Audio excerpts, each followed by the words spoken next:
మీరు వాట్సాప్ వాడుతున్నారా? అయితే ఇది మీకు తెలియాలి.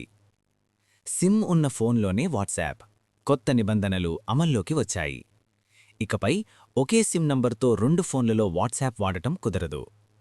ఏ ఫోన్లో సిమ్ రిజిస్టర్ అయి ఉంటుందో ఆ ఫోన్లో మాత్రమే వాట్సాప్ పనిచేస్తుంది. ఈ నిబంధన వాట్సాప్ మాత్రమే కాదు, Telegram, Signal, Snapchat, ShareChat, JioChat, Arattai, Josh వంటి అన్ని మెసేజింగ్ యాప్స్కు వర్తిస్తుంది. మార్చ్ 1 నుంచి కొత్త నిబంధన అమలు. ఫోన్ నుంచి సిమ్ తీసినా, స్వాప్ చేసినా, డీయాక్టివేట్ చేసినా యాప్స్ పనిచేయవు. మళ్ళీ ఒరిజినల్ సిమ్ పెట్టి అథెంటికేషన్ చేసిన తర్వాతే యాప్స్ పనిచేస్తాయి. వాట్సాప్ వెబ్ లేదా టెలిగ్రామ్ వెబ్ కూడా ప్రతి 6 గంటలకు ఆటో లాగౌట్ అవుతాయి. మళ్ళీ లాగిన్ కావాలంటే సిమ్ ఉన్న ఫోన్తో క్యూఆర్ కోడ్ స్కాన్ చేయాలి.